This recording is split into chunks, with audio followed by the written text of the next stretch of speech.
Donc, une fois par jour, on allait au restaurant français. Et c'est là qu'on a rencontré la médium.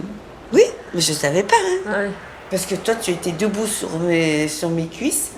Et puis, tu jouais avec tes mains derrière, là. Et puis, une dame me dit, oh là là, elle me dit, qu'est-ce qu'elle a de longs doigts. Je me dis, mais vous savez, elle me dit, ce sera une artiste. J'ai dit, une artiste. Oui, elle me dit, je sais pas. C'est quelque chose avec ses doigts. Et c'est ses mains qui joueront vraiment le. Et la médium m'a dit, vous savez, vous allez m'oublier. Mais un jour, vous vous rappellerez de moi.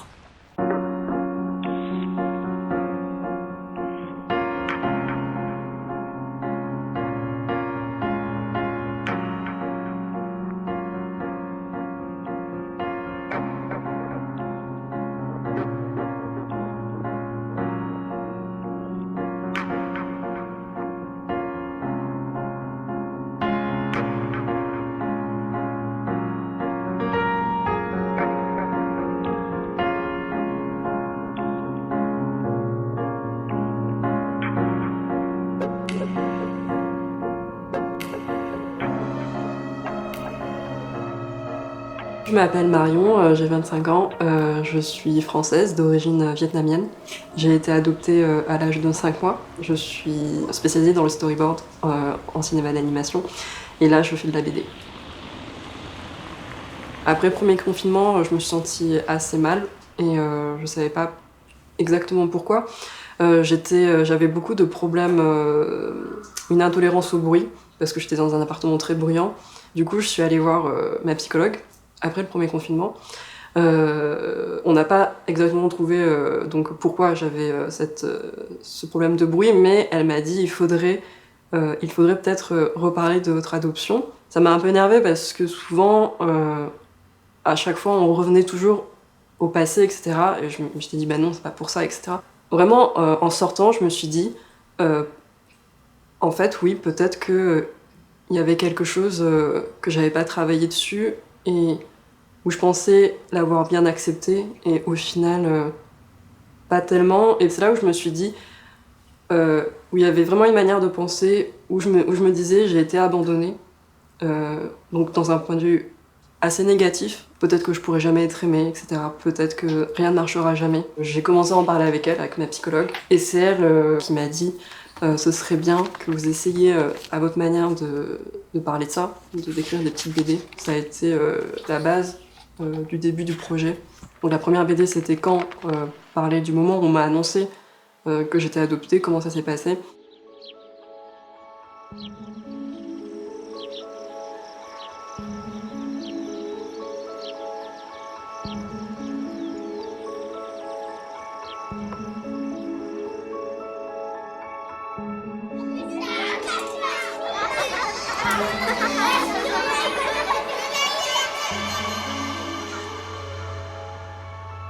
Depuis maternelle, primaire et mi-collège, j'étais vraiment la seule asiatique de ma classe, voire même de l'établissement entier. Et même au lycée, on était toutes classes, toutes sections confondues. On pouvait se compter sur les doigts de la main, littéralement. Donc quand j'étais plus jeune, en fait, je me disais vraiment que j'étais l'unique asiatique. Et je me sentais assez isolée, j'étais harcelée. Et en fait, quand je me regardais sur les photos de classe, en fait, c'était vraiment être une tâche, en fait. Les gens ne se doutaient pas du tout que je pouvais subir du racisme, par exemple anti-asiatique. Pour eux, ça n'existe pas. Alors quand je raconte des anecdotes, on me dit «Mais c'est vrai?» Je fais «Bah oui». Et pour moi, il y a des choses qui sont la base, en fait, de ce que j'ai pu vivre toute ma vie. Par exemple, des gens qui vous arrêtent et qui vous parlent en faux chinois, etc.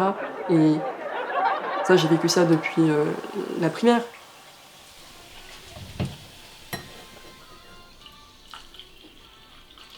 J'ai commencé à montrer ces BD justement d'abord à mes amis proches, parce que vraiment l'idée dans ces BD était aussi de leur partager mon vécu, parce que souvent dans nos conversations, il y avait beaucoup d'incompréhension de tout ça c'est dans ta tête, ou avance, c'est le passé, c'est le passé. Et ça me pesait en fait, et c'était voilà, donc des poids que j'avais de jamais pouvoir en parler, parce que c'est des sujets assez difficiles pour moi d'expliquer.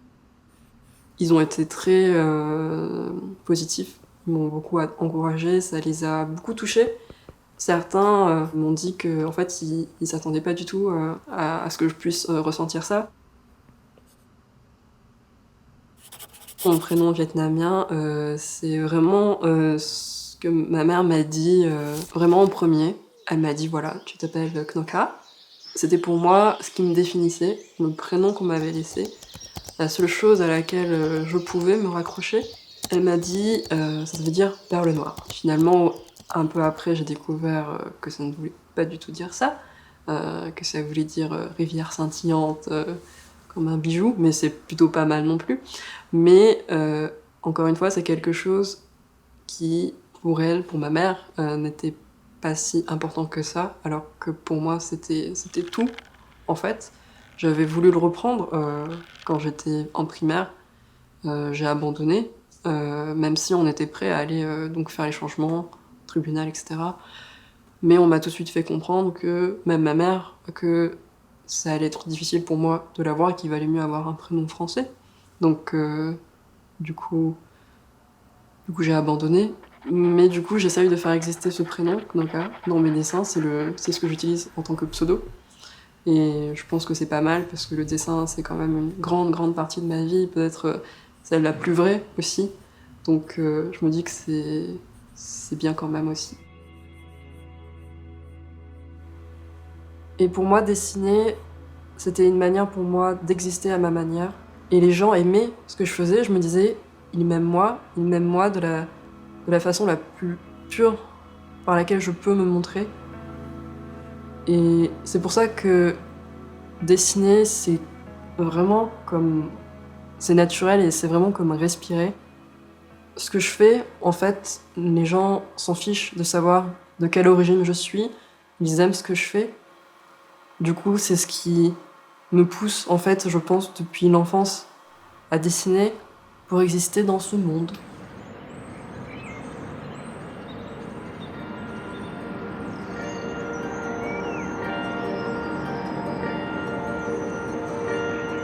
Après le premier confinement, j'ai décidé d'enregistrer ma mère pour lui demander en fait de me raconter exactement comment s'était passée mon adoption, parce que j'avais envie de savoir, de garder un souvenir pour pas que ça disparaisse et de regretter de n'avoir jamais posé la question et d'avoir une trace.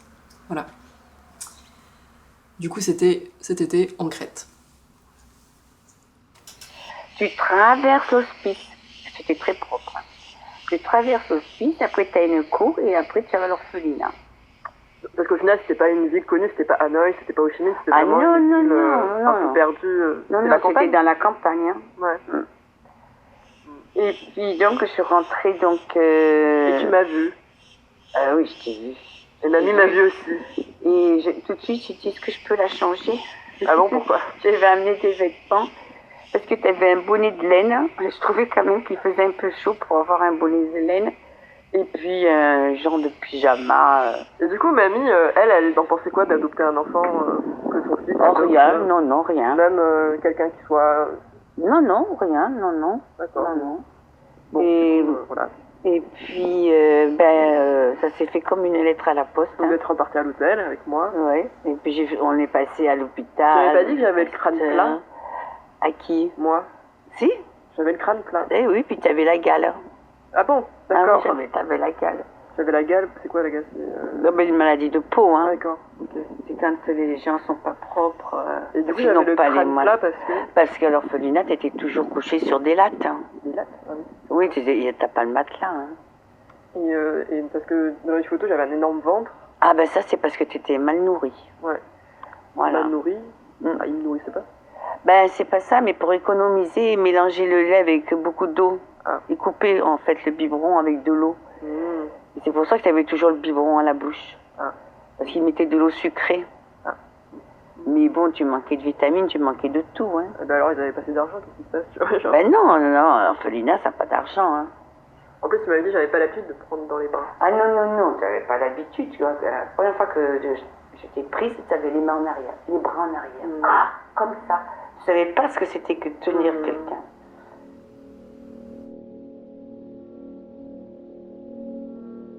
Ma famille ne m'a jamais trop acceptée en tant qu'adoptée. Et du coup, pour moi, ma famille se résume à mon père et ma mère. Et en fait, je me suis dit, j'ai pas de frères, j'ai pas de sœurs. S'ils ne sont plus là, je vais rester ici. Qu'est-ce que j'ai construit Qu'est-ce qu'il y a derrière moi, ma famille, etc.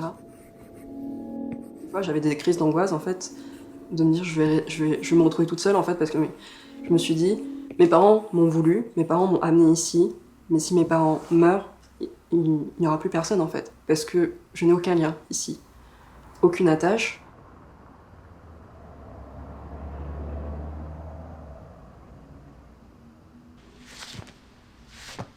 J'ai reçu récemment un message d'une personne qui a connu mon compte par sa fille et qui m'a écrit qu'elle avait été vraiment touchée par mes BD, qu'elle avait 74 ans, qu'elle était vietnamienne, pupille de la nation et qu'elle avait cherché son identité toute sa vie et qu'elle m'encourageait énormément à continuer et qu'elle était extrêmement touchée. Donc ça m'a fait énormément plaisir.